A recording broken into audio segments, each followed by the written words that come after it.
Supreme Court Justice Samuel Alito mocks Prince Harry for attacking decision to overturn Roe v.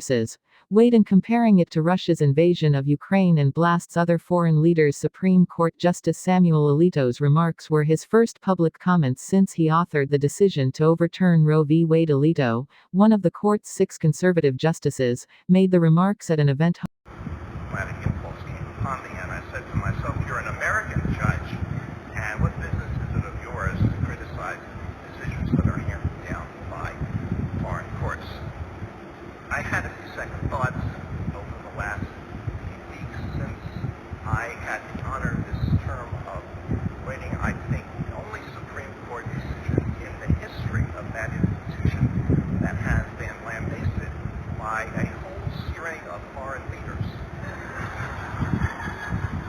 who felt perfectly fine commenting on American law. One of these was former Prime Minister Boris Johnson, but he paid the price.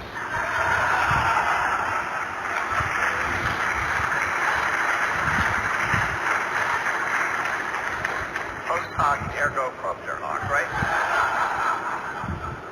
But others are still in office. President Macron and Prime Minister Trudeau, I believe, are too. But what really wounded me was when the Duke of Sussex addressed the United Nations and seemed to compare the decision, whose name may not be spoken, with the Russian attack on Ukraine. Well, despite this temptation, I'm not going to talk about cases from other countries.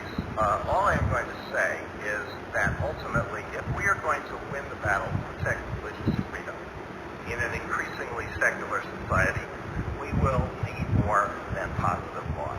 Hosted by the University of Notre Dame Law School in Rome last week. His shot at Prince Harry came after the former Duke of Sussex rebuked the Supreme Court decision during a speech at the United Nations last week. Alito called out French President Emmanuel Macron by name in his speech, but he reserved an extra quip for British Prime Minister Boris Johnson. Supreme Court Justice Samuel Alito last night mocked Prince Harry for wading into domestic U.S. politics during his first public remarks since the decision to overturn Roe v. Wade. Discussing the reaction to the Supreme Court's decision, Alito singled out Prince Harry along with Boris Johnson and Justin Trudeau for criticizing the opinion. What really wounded me, the justice said, was when the Duke of Sussex addressed the United Nations and seemed to compare the decision, whose name may not be spoken, with the Russian attack on Ukraine. The prince was accompanied by his wife Meghan, who is rumored to harbor political ambitions.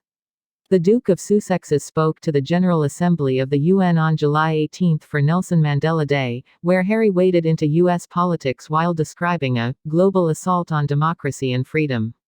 He added, "And from the horrific war in Ukraine to the rolling back of constitutional right in the U.S., we are witnessing a global assault on democracy and freedom, the cores of Mandela's life."